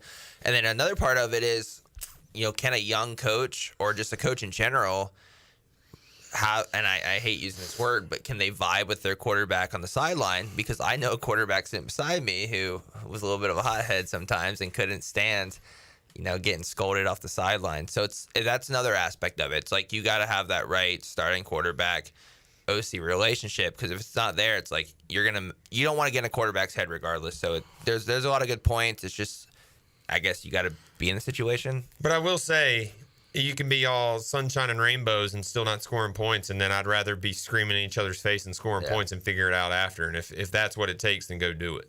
No, I agree with you. All right. Was that Thomas? Yeah. Thank you for the call, Thomas. Let's go to Drew in Asheville next. Hey, Drew.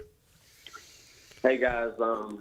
Thank y'all for hanging out tonight. Just what a crazy game day. Appreciate the weather forecast from Flipper and the watch parties from Holton, but kind of like to listen and just see what other Pirate diehards have to say, and then just kind of give my take on things. But I just find it, aside from the game, it's one of those, I feel like it's frustrating that seeing the state of North Carolina with, App State and Carolina and State and whatnot kind of dwindling down from what I can tell, I guess you could say, based on the scores from today. And then having the opportunity with the expanded playoff to play Liberty and App State and some of the best of the so-called group of five teams, and have that opportunity in our hands and just not follow through with it, I guess you could say. And kind of, we had the opportunity to put ourselves back on the map in the state of North Carolina to be like, hey, we are the best program in the state, coming off a 2-10 season and rebuilding. So yeah, that's just kind of my only take on what, I guess, I don't want to say what could have been, because I think we can still probably go and win the conference. Navy is always going to be a tough one or whatnot, but just to see how things were laid out for Coach Houston. I don't know if we can go out and get a better coach. I mean, he's won everywhere he's been. I don't know what the issue is here, but, somebody said 26-37, I believe. So, yeah, it's just kind of very frustrating. But that's just my point of view on things, that we had some things served on a silver platter this year, and to be up 16-0 against App and 17-0 today, and not put it together and not be 4-0 and focusing on the playoff is, dreams, I guess you could say. But hey, life of a Pirate, and we'll go beat the Roadrunners next weekend. Appreciate you guys. Yeah, the playoff dream has evaporated. Now we go to another goal, which is win the conference. Yeah, and I kind of want to go back to the last caller because I saw something on Twitter and I totally forgot. Is like we're talking about offense and not making adjustments. Like we don't even have to wait till halftime anymore. We have the surface on the sideline with the plays on it. That's new this year too. So like that's a huge one. I'm just we got to make adjustments offensively, and we're just not doing it right now. I think that's what I'm most frustrated with. Is look, Coach Houston's a defensive coach. He will tell you that. I've said that already.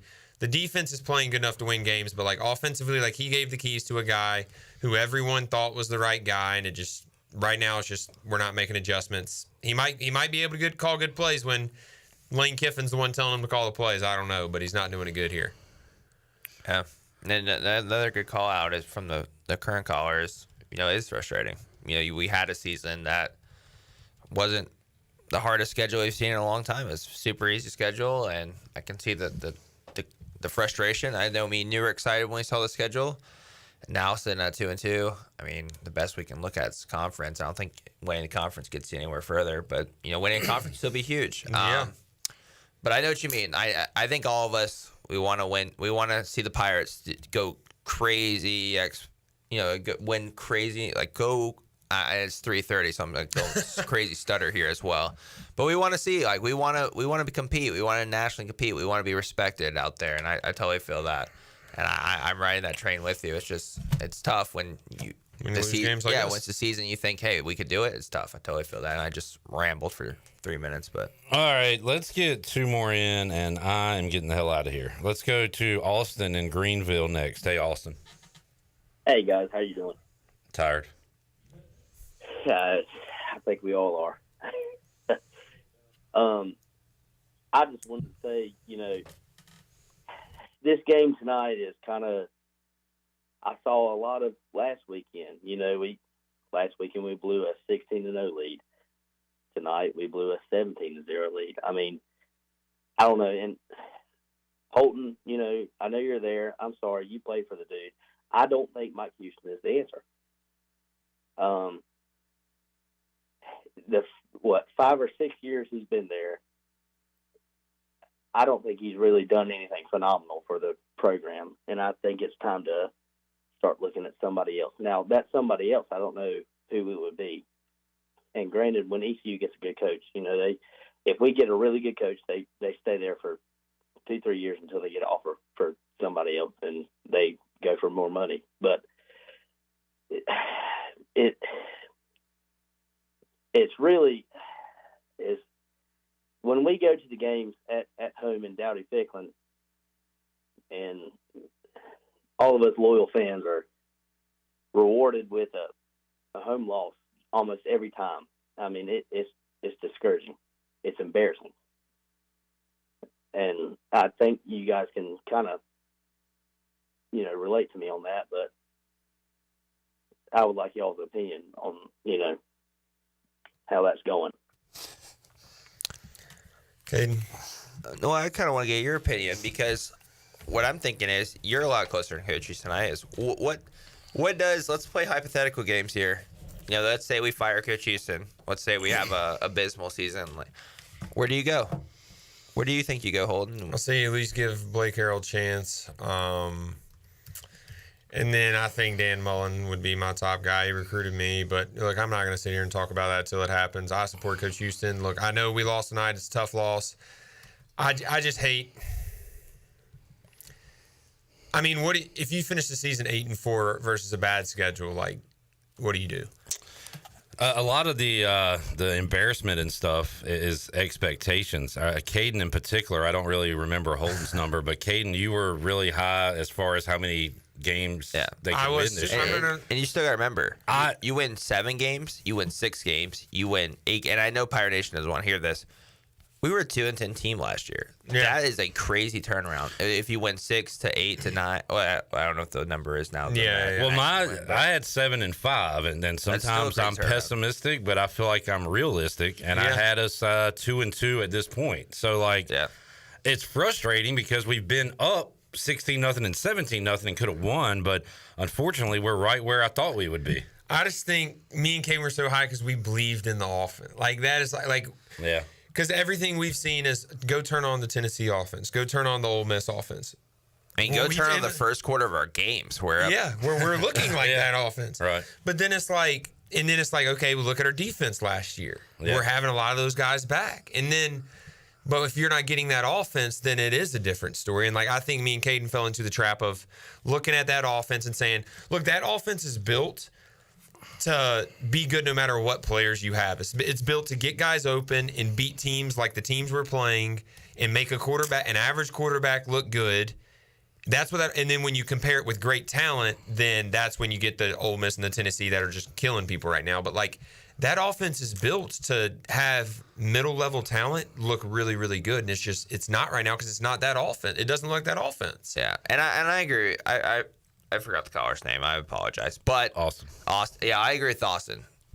I hate going to work and having a team call or whatever, or you're just talking at work and someone says East Carolina, they laugh at you. Yeah, it's embarrassing. The last how many years I played here, it was embarrassing. And then, starting your career, it's embarrassing when you talk to someone, they're like, oh, they laugh at East Carolina. I feel the exact same pain because I love this school. I love everything it is. I love the fan base. I love the football program. I love everything about Eastern North Carolina, and I feel you. It is embarrassing. We want this program to be exactly, a national name where you think of, East Carolina, you think of a Boise State style football team. So I feel you 100% right there. I'm passionate about it as well, and I hold this program to a standard as well that I think we could be at that level one day. Yep. Thank you, Austin. Austin in Greenville. Let's go to Ken in Greenville. Last caller of the night. Hello, Ken. Tim. Oh, Tim, what's up? Not much. Look, I'm going to make it real quick. I try to. I've in my 50s, I have watched ECU from the time that ECU and Virginia Tech were equal, both independents. Not only has Virginia Tech left us in the dust, now we're watching Liberties and Coastal Carolinas form and leave us in the dust. Our athletic director sucks, bottom line. The coach, I don't know if the guy was Brian that was talking about why does everybody want to fire the coach. It's not a matter of wanting to fire the coach. You can't fire the players. And it is the coach's responsibility to get the players to close out games. I don't give a crap how well you play in the first quarter if you can't close it out in the fourth quarter. That falls on the coach. I don't know what's going to happen with this program. I drive some with Uber. One of the people that I picked up happened to be from Virginia. He was a James Madison fan. He talked about Coach Houston, and he said, I'm telling you right now, you're going to have a problem because he cannot recruit. This was from someone that was a James Madison fan that followed him when he was a coach there. He admits he could not recruit.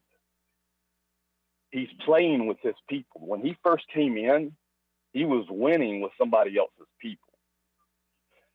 He's now got his players in. What does that say? And I think it is so wrong, Holton, for people to put you in a position to have to choose or make comments on the coach. I mean, that's like your dad, in a way, that's your family. You're not going to want to get rid of him. So I apologize for people putting you in that position. I hope East Carolina will finally get into the Sun Belt Conference or something and make positive moves because we're going backwards in the past 50 years. Thank you for letting me vent.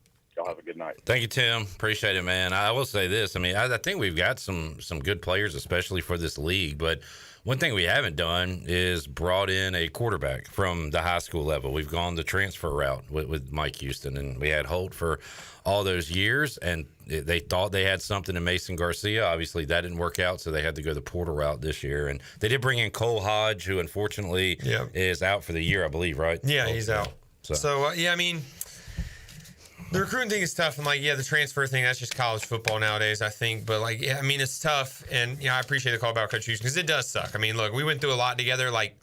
it sucks because we finally thought we like changed the program, and I think that's what sucks the most is like we finally had like I literally came here and Caden and like the guys who went through the crappy years of Coach Mo, and like we came here knowing like, okay, these first 3 years are gonna suck, but like eventually it's gonna be worth it. And like we bought into Coach Houston's culture, we bought into his program, and it worked. We finally flipped it.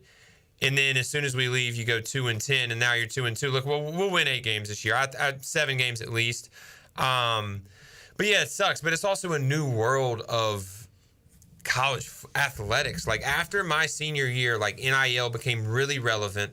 The transfer portal came even more relevant because of NIL. And it's like whatever your coaching methods were before, like can't really be your coaching methods now. And even like you're seeing that with Dabo Swinney, like yes, Clemson's playing good, but they're not the number 1 team in the country anymore. It's because look, he was basing it off of culture, he was basing it off of love, off of you come in here, you work hard, you'll eventually be a good person, even if you're not when you come in, and then you're so talented that we're going to win a lot of games because you're a good person, you can be trustworthy, and that's kind of like Coach Houston's culture. But now it's like, can you build that culture? When you have a kid for 6 months and you're like, you know what, this kid's going to be my starting slot receiver. This is just a random position. I'm saying this kid's going to be my starter for 6 months. He's going to live in Greenville for 6 months. We're going to pay him X amount of dollars. And his sole job here is to get to the next level and play good. That kid might not know anything about ECU. He might not know anything about Greenville. He might not even come on a visit here. He might know, the only thing he's going to know is how much money he gets paid and what he's trying to do when he gets here. And that's just the new world of college football. So, like, look, some coaches adapt and some coaches don't. And, like, we're just going to have to see how Coach Houston does. And I think he's a really good coach. I know he's a really, really good defensive coach. I just hope he made the right hire offensively. That's the one thing that scares me. Good take, Holden. And I was thinking about a guy when you were saying that. It's not a complete negative thing because I feel like Isaiah Winstead came here to be a prominent player, to make it to the next level. He didn't come here, I don't think, because he loved ECU.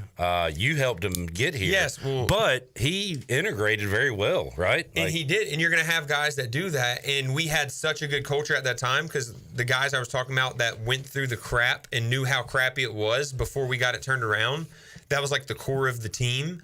So, like, when these transfers came in, we were like, they are not taking away from the culture we have flipped. And Isaiah was a good guy anyway. And he was. Yeah. But that is, you agree. And like, but we knew that coming in. And now, but Isaiah was one starting receiver. You're looking at the offense now. How many were returners from last year?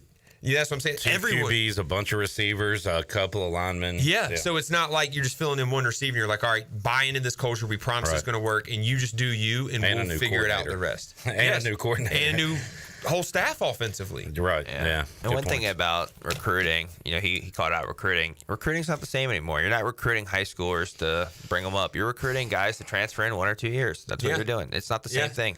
College football's changed. Just like the NIL I brought up earlier. It's not the same college football you've known the last 40, 30 years you've watched ECU. It's totally changed, and we got to buy into it. Well, the team at this point isn't great, but the Pirate fans are. Thank you all. This is ridiculous. It's 3:48. We got to go. We still got almost 200 people on YouTube, people watching on Facebook. Thank you all so much for being a part of our Pirate Radio family. We'll be with you next week. What time's the game next week? I don't even know. Hopefully not this late. 4? I think 4, but it's also 4 a.m. right now. So Holt, thank you so much. Sir. Caden, thanks for coming, buddy. Enjoyed it. Oh, yeah. Appreciate you guys having me. Earl, you look tired. Great job. Shirley, you're my queen. Big Dog, Chandler, Jenny, all the crew. Brett, thank you all as well today. Appreciate y'all tuning in. We'll talk to you next week on the Bud Light pregame tailgate and the U.S. Cellular 5th quarter call-in show.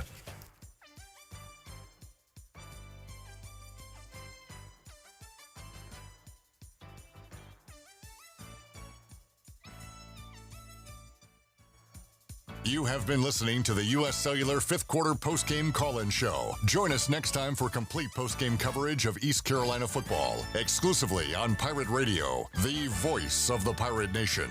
You're a good human.